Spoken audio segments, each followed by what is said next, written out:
इस जगत में विराजमान है, सबको मेरा कोटि कोटि नमन। अगर ये नहीं होते तो आज हम भी नहीं होते, आप भी नहीं होते, ये धरती भी नहीं होती, ये आकाश भी नहीं होता।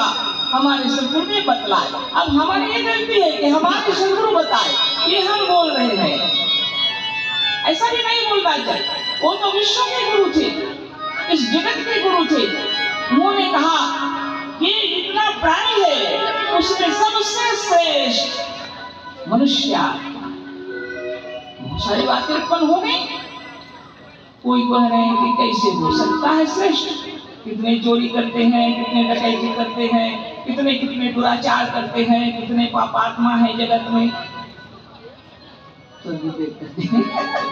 वो तो अपनी अपनी भावना, जैसे विचार करोगे वैसे कर्म भी करोगे, है ना। किया पाप पापी, किया धर्म धर्मी, करता नहीं कोई अध्यात्मा। सदगुरुदेव कहते हैं देखो बेटा, जितना भी काम हुआ आज तक जो हुआ है सभी आत्मा नहीं किए, है ना। चाहे वो अच्छा काम हो चाहे वो बुरा काम, जड़ तो नहीं करेगा ना। जड़ तो जड़ है, करने वाले तो आप है ना। आपसे बढ़कर कोई है ही नहीं। आपके रहने से आकाश, अग्नि, जल, वायु, मिट्टी सब बहुत बड़ी बात हो गई।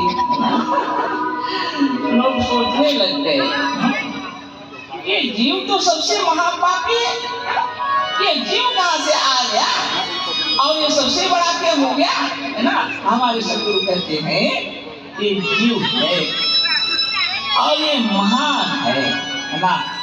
और इसके अंदर कोई बुराइयां रहती ही नहीं है ना। ये तो अजर अमर अविनाश स्वस्थ और सुंदर है ना। जिस शरीर में प्रवेश कर जाए वह शरीर चमकता है, स्वस्थ और सुंदर है ना। तो सदगुरुदेव कहते हैं उसी की कृपा से आप और हमारे और सभी जीवों की कृपा से ये सारा विश्व भाषित हो रहा है। किसने बनाया? आत्मदेव ने, आपके आत्मदेव ने, हमारे आत्मदेव ने, सभी जीव आत्मा जितने हैं सबके आत्मदेव ने एक ऐसी जगह बनाई है जहाँ पर शरीर धरते ही हम सब दिखलाई पड़ते, इसलिए इसको कहते हैं प्रकट हो जाना, है ना। हमारे सदगुरुदेव कहते हैं और ये जो बनाने वाले कौन है? आत्मन आकाश संहिता, आकाशाद वायु, वायु अग्नि, अग्नि आपा, अभ्याम पृथ्वी। इससे भी पहले से लिखा हुआ था, वेदों में लिखा हुआ है, सभी पढ़ते थे लेकिन किसी को समझ में नहीं आया। सदगुरुदेव बतलाए इसमें लिखा हुआ है आत्मा जो है उसी से सबकी उत्पत्ति हुई है।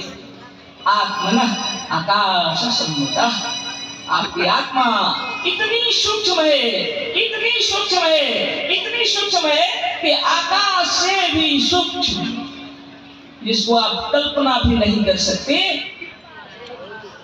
मन आकाश संहिता, आकाशाद वायु, वायु अग्नि, अग्निरापा, अभ्याम पृथ्वी। आत्मा इतनी सूक्ष्म है, इतनी सूक्ष्म है जिसकी हम कल्पना नहीं कर सकते। ऐसी बात है। आज विज्ञान यही बता सबसे सूक्ष्म से सूक्ष्म पदार्थ के अंदर विस्फोट हुआ था और यह पृथ्वी उत्पन्न हो गई। आकाश, अग्नि, जल, वायु, मिट्टी सभी उत्पन्न हो गए। तो हमारे सदगुरुदेव के आने से पहले हम लोग को मालूम नहीं था ये विस्फोट कहाँ हुआ।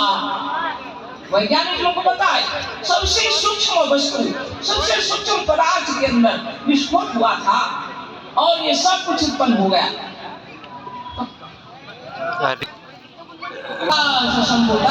आकाशाद वायु, वायु अग्नि, अग्निरापा, अभ्याम पृथ्वी। तो सदगुरुदेव बदला विस्फोट कहाँ हुआ था हमें तो मालूम नहीं था ना। सीधा आकाश में विस्फोट हुआ। बड़ी विचित्र बात है। वैज्ञानिक कहते हैं कि छोटे से छोटे पदार्थ, अणु से भी सूक्ष्म, परमाणु से भी सूक्ष्म, इधर इलेक्ट्रॉन से भी सूक्ष्म, इतना सूक्ष्म जिसकी कल्पना नहीं की जा सकती, वहां पर विस्फोट हुआ था। लेकिन हमारे सदगुरुदेव कहते हैं यह विस्फोट को चिदाकाश में हुआ।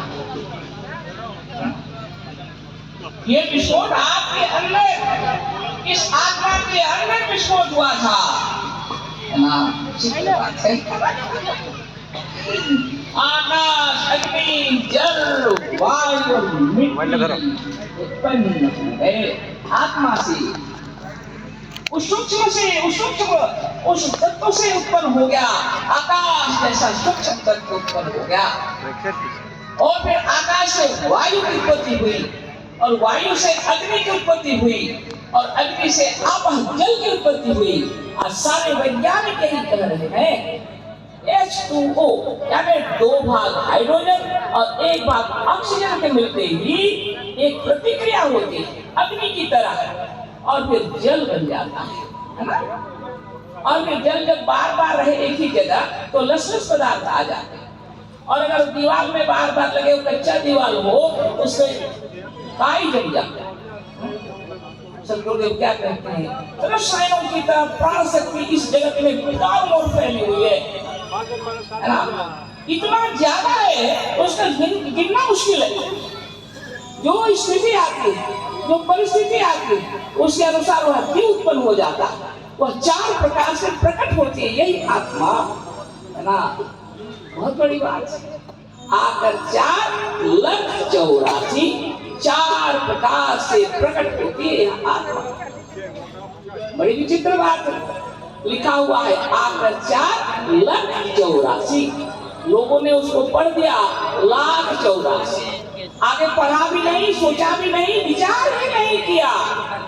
कह दिया कि मनुष्य जो है 84 लाख योनियों में घूमता है, 84 लाख बार जन्म लेता है, 84 लाख बार मरता है, और ये 84 लाख योनियों में घूमता है।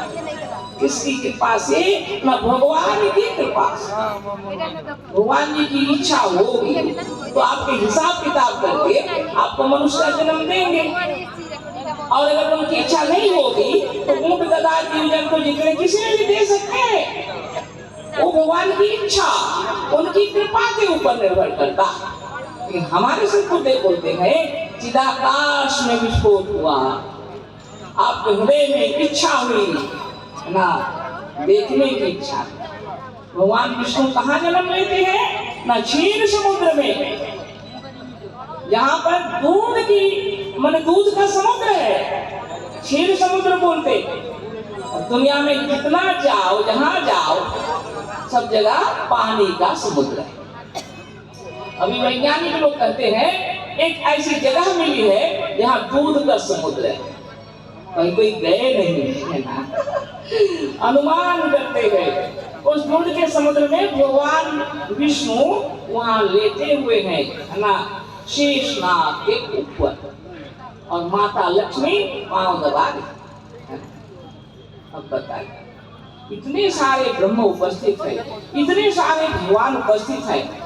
4 वेदों की रचना हुई, 18 पुराणों की रचना हुई, उपनिषदों की रचना हुई, 6 शास्त्रों की रचना हुई, फिर इंजील की रचना हुई, बाइबल की रचना हुई, कुरान शरीफ की रचना हुई, और फिर कितने जैन, बौद्ध, पारसी, दुनिया भर की रचना आज भी रचना चल रही है। पहले से भी किताबें थी, आज भी किताबें ढो के हम लोग चल रहे हैं। अगर गुरु ना हो कुछ दिखाई नहीं पड़ता। बुद्धे बता रहे हैं इसी आत्मा से आकाश की उत्पत्ति हुई है, इसी आकाश से आत्मा से अग्नि ना, आकाशाद वायु, वायु अग्नि, मतलब आकाश से ही वायु, यानी आत्मा से आकाश, और आकाश से वायु यानी आत्मा से वायु, फिर वायु से अग्नि यानी आत्मा से अग्नि, अग्नि आप मन जल ना, आत्मा से जल। सारा विश्व ब्रह्मांड आपसे उत्पन्न हुआ। इसको उत्पन्न करने वाला कोई नहीं है। जो उत्पन्न करने वाला है वो आप है। चिदाकाश में ये विस्फोट हुआ और जब जब विस्फोट होता है तब तब उत्पन्न होता है। माँ के गर्भ में जब हमारी आत्मा सृजन करती है तो हमारे शरीर का निर्माण होना शुरू हो जाता है। वो दूध का समुद्र है, यही भगवान विष्णु वहीं जाते हैं। जब हम शरीर छोड़ देंगे तो सीधे माँ के गर्भ में चले जाएंगे और वही निर्माण होगा। आप हो या हम कोई भी हो, सब अपने अपने तरीके से जाएंगे, है ना। कोई अंडज कोई अंडे में उत्पन्न हो रहा, कोई पिंडज कोई पिंड से उत्पन्न हो रहा, कोई स्वेदज यानी जल यानी पसीना और पानी से उत्पन्न हो रहा, कोई पृथ्वी फाड़ के निकल रहा, उद्भिद इसको बोलते हैं। तो जितना जितना बीज रहेगा जमीन में वो उत्पन्न होगा। जहाँ बीज ही नहीं है तो क्या उत्पन्न होगा। शरीर के अंदर में हम लोग जब उत्पन्न होना चाहते, हम लोग अज्ञान शक्ति से जन्म लेते रहते। लेकिन यदि यहाँ पर योगी लोग हों, प्रहलाद भैया जैसे ना जैसे देखे तो बोले बैठो भाषण, बैठ के तो कहाँ से आया, ये दिल के भीतर से आया। उनको दिल में पीड़ा हो गई, मैं खड़े होने नहीं सकती, वो देखो खड़ा हो, अरे बोल दिए कि सीधे बैठ के दो भाषण, है ना। इधर मेरे भैया बैठे उनको बहुत अच्छा लगता है कि भाषण दो, कितना दिन इतना भीड़ लगा दिए। अब मैं क्या बताऊं, और इतने सारे मुनिगण वो देखने आए, विश्वमात्री को बता रहे भी, अरे आप तो देखते हैं लेकिन सही में नहीं देखे, है ना। ये कहाँ से उत्पन्न हुआ, हृदय से, अपने दिल की गहराई से देखने की इच्छा हुई। हम लोग सौभाग्य उसी तरह जब जन्म लेते हैं तो शरीर का निर्माण होता है। और जो योगी लोग होते हैं वो लोग अपनी इच्छा से माँ बाप का चयन करते, अपनी इच्छा से। मजाल है उनकी इच्छा के विरुद्ध कोई जन्म ले अपनी इच्छा से। और साधारण जब हम लोग हैं तो जन्म लेते रहेंगे, गलती तो नहीं होगी। पिंड से उत्पन्न होना है तो पिंड से ही उत्पन्न होंगे, अंडे से नहीं होंगे। और अंडे से उत्पन्न होना है तो अंडे से ही उत्पन्न होंगे। तो श्वेत या पसीना से नहीं होंगे, जल से नहीं होंगे, या उद्भिद या कोई बीज से फट के नहीं निकलेगा। मनुष्य को जैसा जन्म लेना है वो वैसा ही लेगा। सारे विज्ञान नतमस्तक हो गए गुरु की वाणी के सामने। आज से पहले सब सोचते थे, सब दार्शनिक का सिद्धांत से बढ़कर कोई सिद्धांत गलत नहीं। हमारे सदगुरु बोले वो चिदाकाश में विस्फोरण होता है और माँ के गर्भ में दूध के समुद्र में एक बिंदु के स्वरूप हमारा जन्म आरंभ हो जाता है। और जब वो तैरने लगता है तो थोड़ा लंबा थोड़ा हो जाता है तो मत्स्य रूप में आ जाता है। भगवान विष्णु का एक दूसरा रूप आ जाता है, मत्स्य रूप। सारी दुनिया आनंद करती है। हमारे सनातन धर्म में तो पूजा पाठ आरंभ हो जाता, मत्स्य होता, हर मंदिर में बना हुआ। हमारे ऋषि मुनि बना के चले गए, हम लोग उनके पीछे पीछे चलते, और विज्ञान तो उनके और पीछे, और सदगुरु की तरह ज्ञानी और ऊपर। अब समझेंगे कहाँ हम लोग बिना गुरु के।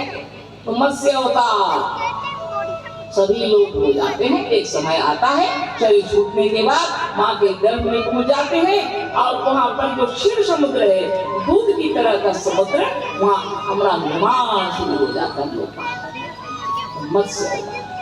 और जब थोड़ा सा बड़े हो जाते हैं तो कछुए का होता, और जब उससे और थोड़ा बड़ा हो जाते हैं तो बड़ा का होता, और जब उससे भी और अच्छा निर्माण हो जाता है हम लोग का तो हम पार के निकलते हैं और उसका नाम है प्रहलाद। सारी दुनिया को मालूम हो गया यह सच्ची आनंद है, आनंद से भरा हुआ आनंद ही आनंद है। लेकिन यहाँ आने के बाद सब भूल चूक हो जाते हैं, लड़ाई और झगड़े, दंगा और फसाद। तब गुरु महाराज सब करते, जैसे आपस में बच्चे लड़ते हैं ना, माँ बाप बोलते हैं चुप, एक जन चुप हो जाओ, दोनों लड़ रहे हो क्यों, एक जन चुप हो जाओ। ऐसे महात्मा लोग आते देखती क्या हो रहा, क्या किस विषय में लड़ाई चल रही है? दुनिया को किसने बनाया, तो किसके बारे में, और क्या हो रहा है, हमारे भगवान सबसे अच्छे हैं, वो इसके बारे में। तो भगवान तो सभी के अच्छे हैं ना। जब आपकी आत्मा कहती है तो सबसे अच्छे हैं, इसमें क्या तकलीफ हो गया, इसमें लड़ने की?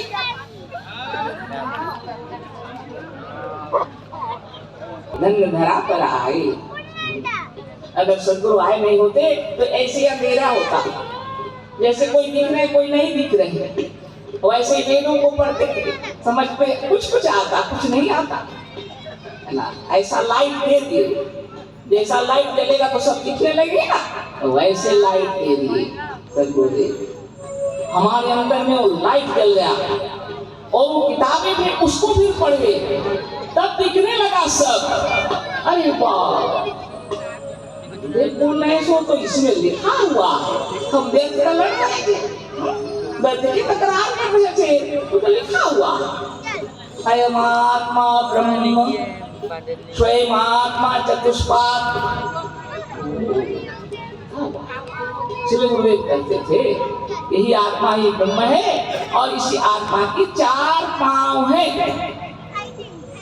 अब सारे लोग पढ़े, किसकी हिम्मत है तो 4 पांव बना दे किसी मनुष्य का?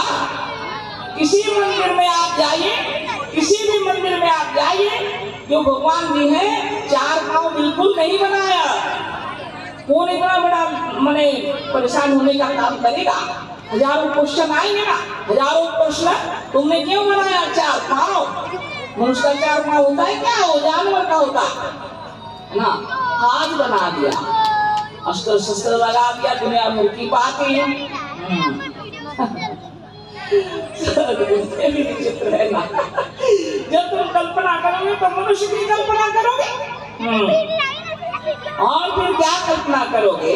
हम इतना पतला दुबला है कि हम इतना मोटे चौड़े हैं कि हम जैसा है उसे कई गुना खूबसूरत, उसे कई गुना सुंदर, लंबा चौड़ा, जो जैसा कल्पना किया उसने भगवान को अपने तरीके से बनाया।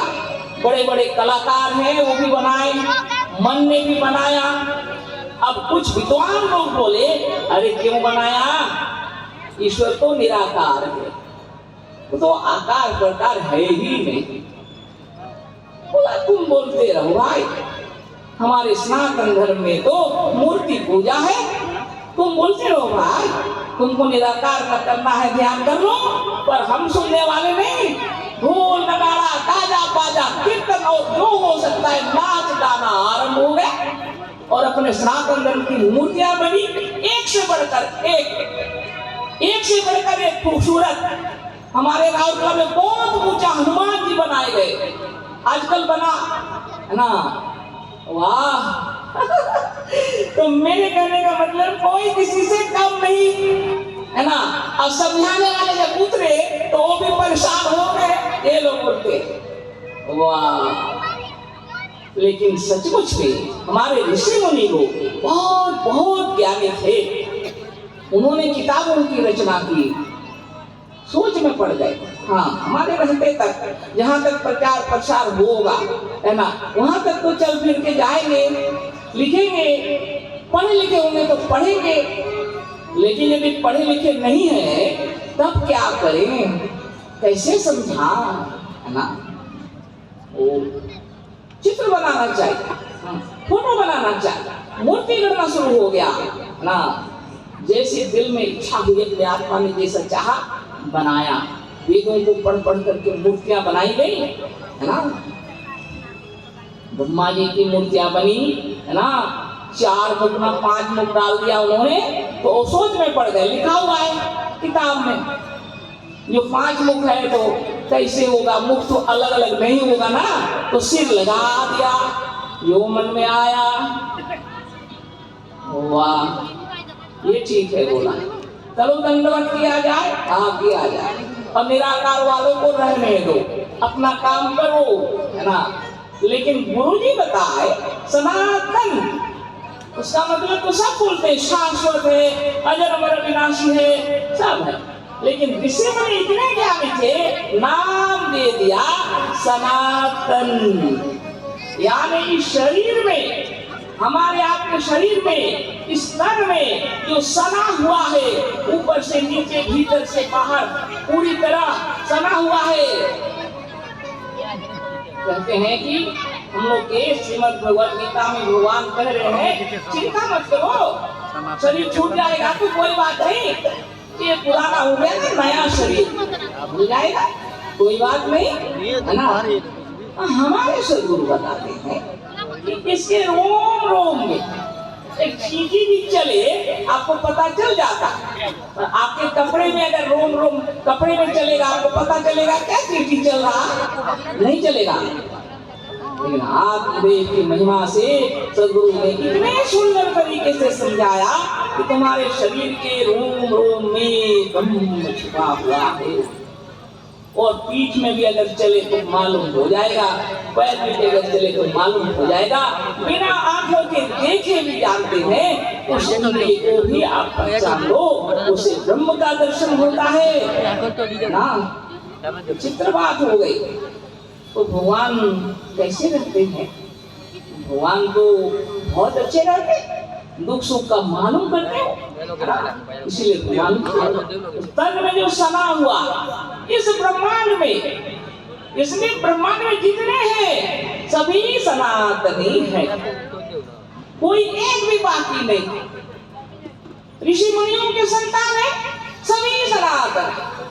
चाहे आप बाइबल पढ़ो तब भी सनातनी, कुरान शरीफ पढ़ो तब भी सनातनी, निराकार का ध्यान करो तब भी सनातनी, और वेदों पुराण पढ़ो तब भी सनातनी, रामायण महाभारत गीता भागवत पढ़ो तब भी सनातनी। मतलब ऐसा कौन है जो जीवित रहते हुए सांस नहीं लेगा, खाना नहीं खाएगा, पानी नहीं पिएगा? तो वो बोलते हैं ना, ऐसा पूजा पाठ होता है तो बिल्कुल खाना पीना बंद कर देते। क्यों?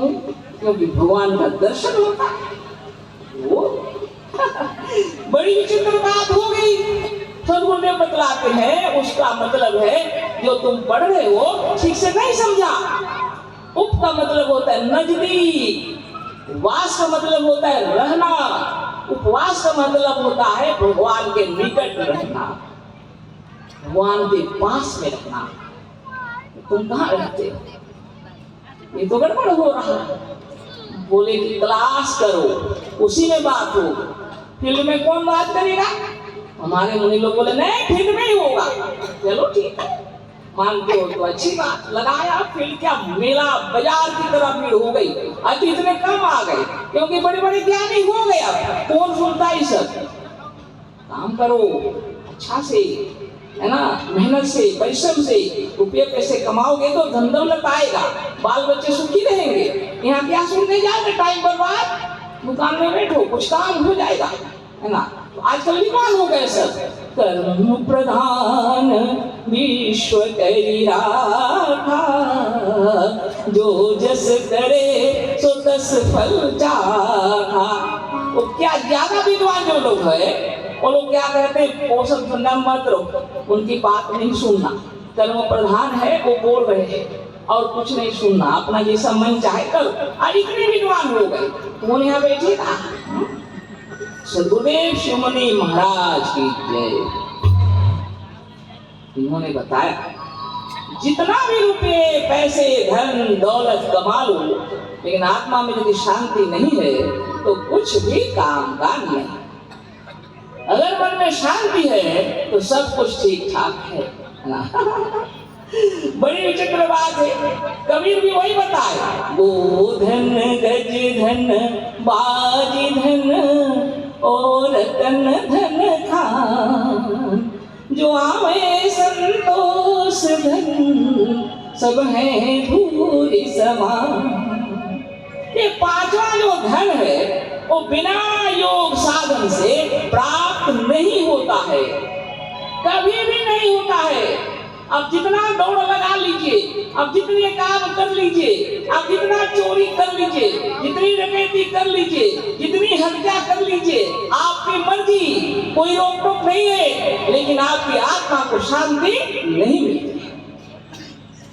कभी नहीं मिलती।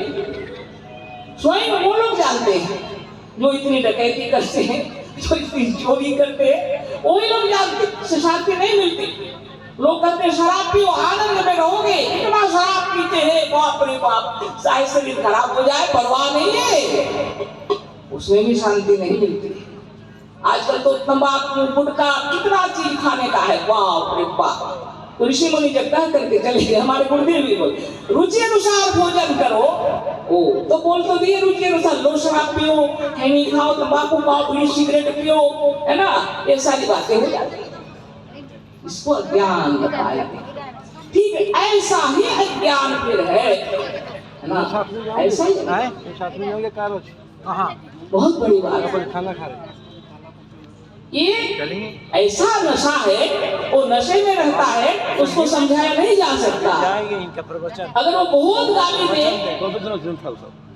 अगर वो बहुत गाली दे तो हम क्या समझते हैं, जाने दो, पिया हुआ था, है ना, जाने दो।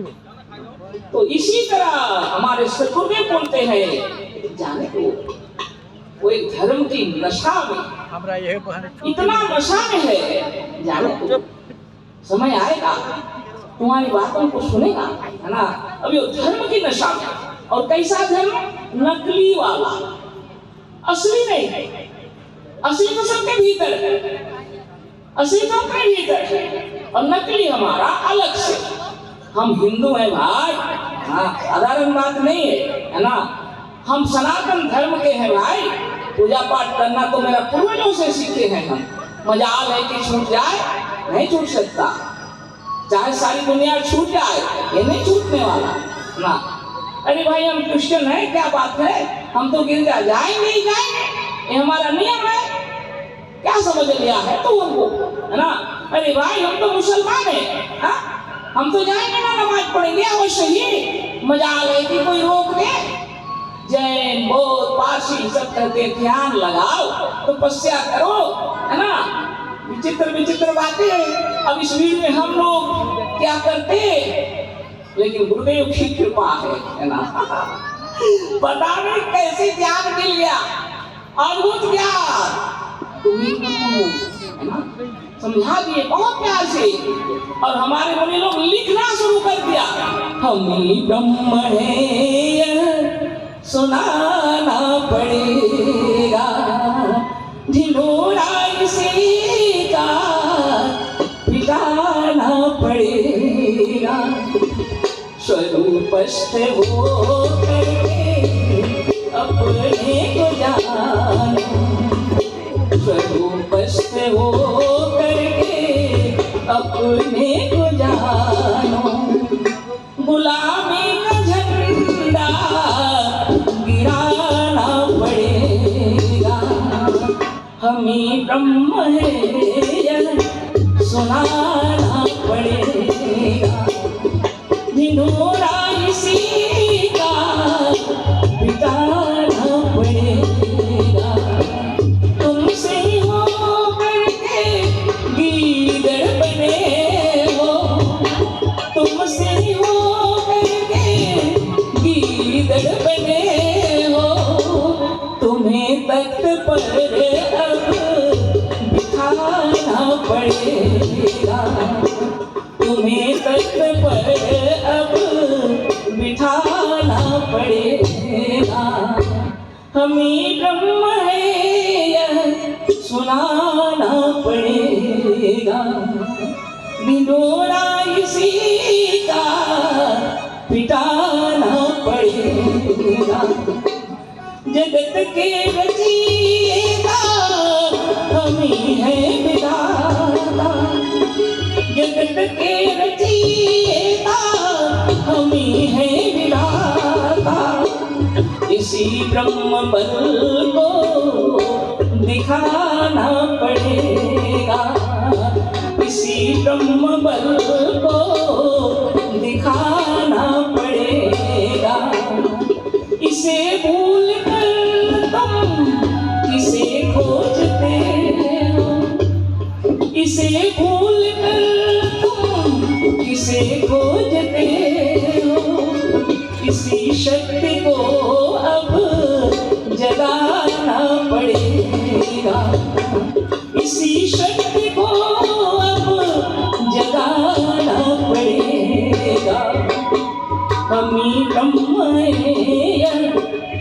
सुनाना पड़ेगा, हमें ब्रह्म सुनाना पड़ेगा। निनोरा इसी का मिटाना पड़ेगा, निनोरा इसी का मिटाना पड़ेगा। सकल सिद्धियां प्राप्त होंगी इसी से, मगर मन इसी पर लगाना पड़ेगा। सकल सिद्धियां प्राप्त होंगी इसी से, मगर मन इसी पर लगाना पड़ेगा। हमें सुनाना पड़ेगा, निनोरा इसी का मिटाना पड़ेगा। अज्ञान निद्रा में तुम बहुत सोच के, अज्ञान निद्रा में तुम बहुत सोच के, उठो और सबको उठाना पड़ेगा, और सबको उठाना पड़ेगा। हमें ब्रह्म सुनाना पड़ेगा, हमें ब्रह्म सुनाना पड़ेगा। निनोरा इसी का मिटाना पड़ेगा। है दुख झगड़ों की जड़ धर्म मजहब, है दुख झगड़ों की जड़ धर्म मजहब, दुनिया से इनको मिटाना पड़ेगा, दुनिया से इनको मिटाना पड़ेगा। हमें ब्रह्म सुनाना पड़ेगा, हमें ब्रह्म सुनाना पड़ेगा।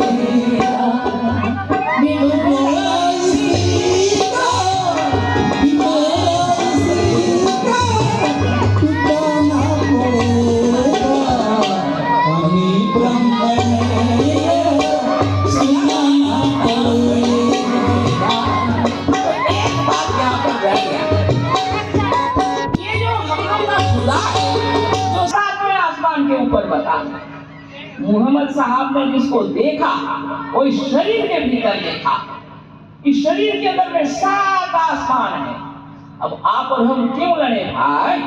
हमारे रामायण में भी लिखा 7 समंदर के पार भगवान राम जी चले गए ना, रावण के साथ युद्ध हुआ, तब जाके माता सीता को लाए। बातें तो बहुत है, हम उतना लंबा नहीं करेंगे थोड़ा सा तो जरूर बोलेंगे, है ना। ओ हरिण दिखा कैसा, सोने का हरिण। वाह, पतिदेव को पता है कि हमारी पत्नी का जिद्दी है आजकल की बात, लेकिन सोचते हैं क्या करें, ठीक है बोलते हैं, जो चाहते हो मंगा लेते, खुश रहो, है ना। वही बात उसमें भी है, उसको पकड़ के लाइए, है ना, हरिण को। वाह, सोने का हरिण, है ना। लक्ष्मण भी बोलते मुश्किल है, माता जी को मालूम ही नहीं हो कि सोने का है ना, लेकिन क्या करें, धर्म संकट में लकीर खींच के चले गए, निकलना नहीं। हाँ यार, ये तो मेरे भैया की आवाज में नहीं है तो समझ नहीं आता। चलो चलते हैं, रक्षा हो तुम्हारी, लेकिन क्या रक्षा, वो तो रावण महाराज शरीर का, है ना, पंच कर्मेंद्रिय पंच ज्ञानेंद्रिय दास हो जाता है, और ये आहार कर रहे हैं, जिसको बुद्धि ने कंट्रोल नहीं किया।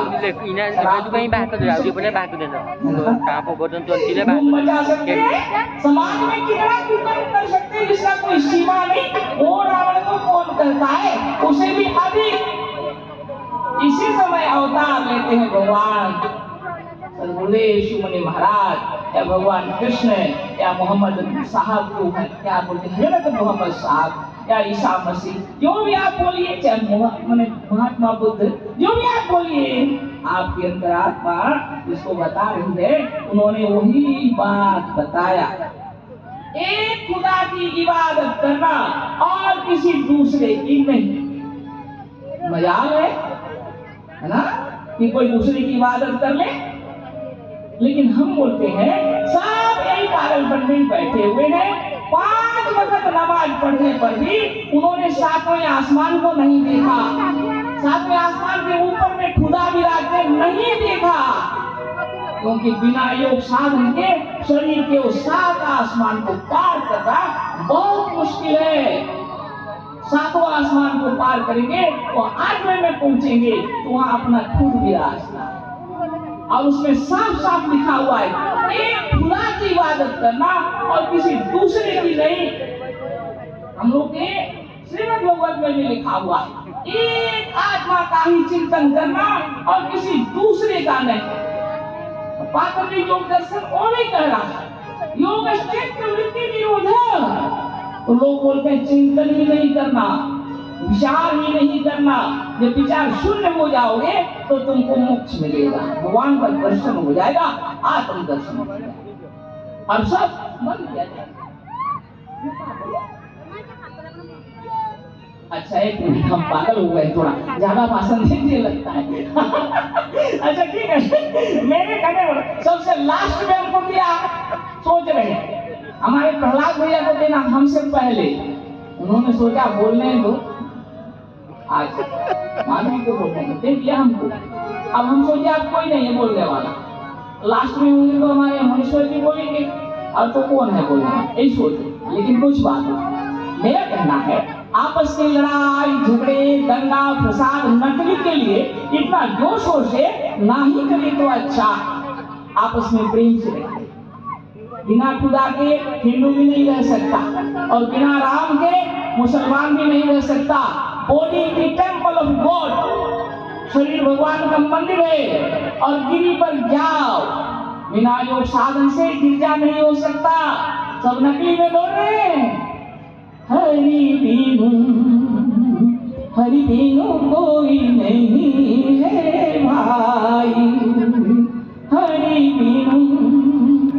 बिनु कोई नहीं है भाई।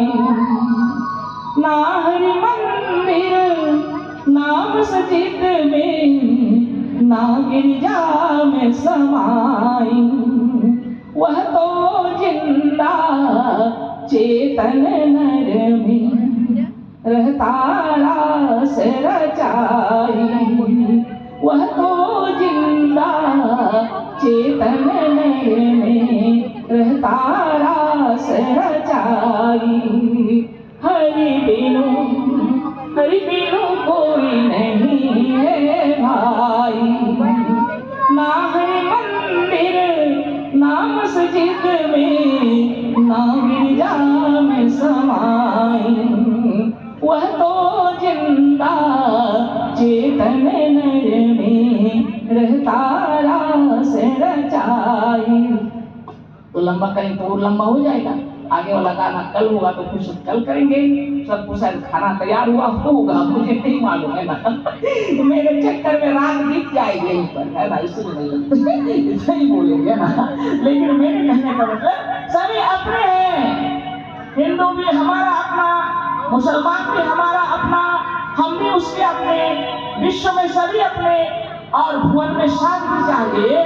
तो लड़ाई झगड़ा दंगा फसाद बंद करो, प्रेम से ना, सबसे बड़ा प्रेम। वो तो मैंने एक उदाहरण दे देते हैं थोड़ा। हम लोग के परिवार में अपने घर में जैसे भी भैया चिल्ला के हमको बोले बैठो, बैठ के भाषण दो, क्या है उसके अंदर? प्रेम। कभी कभी पतिदेव पत्नी को डांट दे देते, पत्नी सोचती है इतना गाली दे दिया है ना तो घर द्वार छोड़ के जाएगा क्या? नहीं ना, उसके बिना एक क्षण नहीं रह सकती है, अपने पति के बिना एक क्षण नहीं रह सकती है वो। गाली दिया तो भी कोई बात नहीं रही। कभी कभी पत्नी भी डांट सुना देती है ना। पति को सोचते इतना मेहनत करता हो, रात दिन परिश्रम करता हो, फिर भी मेरी गलतियां ही निकालती रहती है, पर क्या करूं, है ना। उसके बिना एक क्षण नहीं रह सकता, कैसे रहेंगे। और उनकी दुनिया अपनी पसारी हुई है, अपने बाल बच्चे हैं, परिवार है।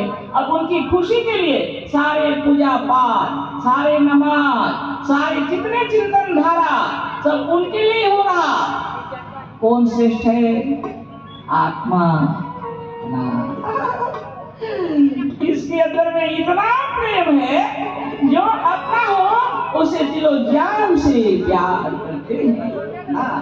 तो सद्गुरुदेव जो साधन बताए हैं, जब आप इसको करेंगे तो प्रेम से लबालब हो जाएगा। हाँ, जो दिखेगा क्या दिखेगा? सब भगवान दिखेंगे, सब ब्रह्म दिखेंगे, सब खुदा दिखेंगे। पुकारो न हरगिज खुदा को तुम, नहीं दूर वह तो तुझी में है गुमसुम। राम मुझ में है, मैं राम में हूँ, है राम मुझ में, मैं राम में हूँ, है ना। और बॉडी की टेम्पल ऑफ गॉड क्या बताते हैं? पिता पुत्र पवित्र आत्मा के नाम पर आमीन। अरे भाई बहुत बड़ी बात है। पिता श्रेष्ठ है क्योंकि जन्मदाता, पुत्र भी श्रेष्ठ है क्योंकि पिता बनेगा।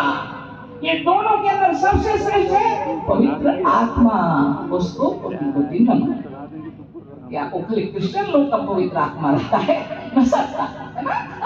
तो हमारे सदगुरु क्या बोलते हैं? यही आत्मा एक परमात्मा,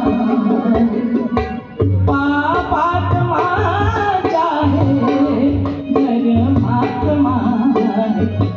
तो रोज योगासन करना है, ध्यान तपस्या करना है। अभी के लिए इतना है ना। खाना तैयार हो गया, उड़िया में बोले तो कहाँ उड़िया चला गया हिंदी। मनो दुखो करिए नहीं, कहो कि हिंदी ही बोला, उड़िया तो हिला नहीं, है ना। उड़िया भी बेसी जानी नहीं, लेकिन गोटे कथा समस्ते योग साधन करे। यदि समय मिली गला, जदि बाई चांस कहिए बोली बहुत महात्मा माने आछन मते टाइम दे देछन, तापर मते टाइम मिलिबो कि नहीं कोई पारिबा, लेकिन आपण माने निजे नित्य योगासन करंतो आउ भीतर भगवान बसंत निजे आपण, है ना। समस्त को सप्रे